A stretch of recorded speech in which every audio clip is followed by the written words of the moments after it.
बिस्मिल्लाहिर्रहमानिर्रहीम। अस्सलाम वालेकुम। खुश रहें, आबाद रहें, जहाँ भी रहें हैप्पी रहें और हेल्दी रहें। तो मैं हूँ फ़ायज़ा और वेलकम करती हूँ आपको चटपटे पकवान में। आज चटपटे पकवान में बना रही हूँ मैं दही चना चाट की रेसिपी। तो दही चना चाट की रेसिपी कोई नई नहीं है, वही वाली दही चना चाट है, मगर इसमें मैंने कुछ ऐसी चीज़ें शामिल की हैं जिससे इसका टेस्ट डबल नहीं ट्रिपल हो जाएगा।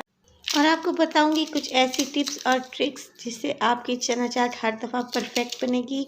और रमज़ान शरीफ में इसे बनाएं और इंजॉय करें। और ये देखें कितनी ज़बरदस्त ये चना चाट बनी है, देखते ही मुंह में पानी आ रहा है। उम्मीद करती हूँ आपको रेसिपी पसंद आएगी। रेसिपी पसंद आए तो प्लीज़ इसे लाइक करें और चटपटे पकवान को सब्सक्राइब भी कर लें। दही चना चाट बनाने के लिए मैंने लिए हैं 2 कप उबले हुए छोले या फिर चने। तो जब मैंने इनको भिगो के रखा था तो इसमें मैंने मीठा सोडा ऐड नहीं किया था। मीठा सोडा आप उस वक्त ऐड किया करें जब आपने लाहौरी छोले बनाने हो या फिर चने का सालन बनाना हो, क्योंकि जब हम इसमें मीठा सोडा ऐड करते हैं तो बहुत ही ये सॉफ्ट हो जाते हैं। आप लोग देख रहे हैं ये इजीली प्रेस हो रहे हैं दबाने से, मगर इनकी शेप बिल्कुल भी ख़राब नहीं हुई। तो पूरी रात भिगोने के बाद मैंने इनको बॉईल कर लिया था। इसके अलावा 2 मीडियम साइज़ के मेरे पास आलू हैं। आलू का कलर देखिए माशाल्लाह से कितना खूबसूरत है। उसकी वजह ये है कि आलू को बॉईल करते वक्त मैंने थोड़ा-सा ज़र्दे का रंग डाल दिया था।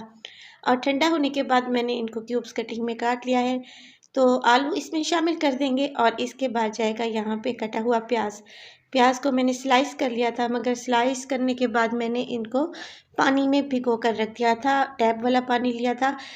इससे क्या होगा कि आप लोगों के मुंह से स्मेल भी नहीं आएगी। जब आप चना चाट या दही बल्ले वगैरह खाते हैं तो आप ये क्या करें कि जब प्याज आप काट लेते हैं उसको पानी में भिगो कर रख दिया करें।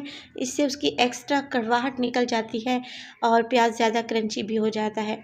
इसके बाद इसमें शामिल करूँगी मैं 1 टमाटर जिसके मैंने बीज निकाल दिए थे और छोटे छोटे क्यूब्स कटिंग में काट लिया था। तो ये चीज़ें शामिल करने के बाद अब इसमें डालूँगी मैं हरी मिर्च। तो ये मोटी वाली हरी मिर्च है, इतनी ज़्यादा कड़वी नहीं होती। अगर आपके घर में छोटे बच्चे हैं चना चाट खाने वाले तो आप हरी मिर्च को स्किप भी कर सकते हैं। हरा धनिया शामिल करेंगे इसमें तकरीबन 2 से 3 टेबलस्पून। अगर पुदीने का टेस्ट आपको पसंद है तो उसके भी 2 से 3 पत्ते आप इसमें काट कर डाल सकते हैं। तो चलें जी, ये चीज़ें तो चना चाट में शामिल हो गई। अब आती है मिसालों की बारी। तो मिसालों में मैं इसमें डाल रही हूँ हाफ़ टी स्पून है मेरे पास यहाँ पे नमक। आप अपने टेस्ट के अकॉर्डिंग कम या ज़्यादा कर सकते हैं। काला नमक इसमें ज़रूर डालें, मैं इसमें 1 क्वार्टर टी स्पून डाल रही हूँ। तो काला नमक शामिल करने के बाद इसमें मैं डालूँगी, अब है ये मेरे पास ज़ीरा पाउडर। मोटा कुटा हुआ ज़ीरा पाउडर है, हल्का हल्का सा मोटा सा रखा है मैंने इसे। खाते वक्त ये बहुत ही टेस्टी लगता है। चाट मसाला डालेंगे इसमें 1 टीस्पून। तीखा खाते हैं तो इसकी मिक़दार को बढ़ा भी सकते हैं। इसके अलावा सुर्ख मिर्च का पाउडर इसमें शामिल करने लगी हूँ मैं हाफ़ टी स्पून। तो ये चीज़ें देखिए इसमें शामिल कर दें। हम लोग क्या करते हैं कि सिर्फ चाट मसाले से काम चला लेते हैं, मगर आप इस तरीके से ट्राई करें। इसमें डालें काला नमक, इसके अलावा ज़ीरा पाउडर और चाट मसाले के साथ साथ नमक और मिर्च का भी इस्तेमाल करें तो चाट हमारी एकदम ज़बरदस्त किस्म की बनेगी। तो इन मसालों को अच्छे से मिक्स कर लें, बहुत अच्छी तरीके से आपने मिक्सिंग करनी है। इसके बाद मैंने तकरीबन 500 ग्राम दही लिया था जिन्हें मैंने अच्छे से फेंट लिया था। अगर दही आपके पास गाढ़ा वाला है तो उसमें आधा कप पानी शामिल कर लें और अच्छे से फेंट लें। दही शामिल करने के बाद खट्टी मीठी इमली की चटनी है, ये मेरे चैनल पे अपलोड है। अगर आप देखना चाहें तो लिंक मैं डिस्क्रिप्शन में डाल दूँगी। 1 से 2 चम्मच डालें या आपको जितनी आपको पसंद हो। इसके अलावा ये देखें मैंने यहाँ पे तैयार की है रिसेंटली ही मैंने पापड़ी की वीडियो ऐड की है।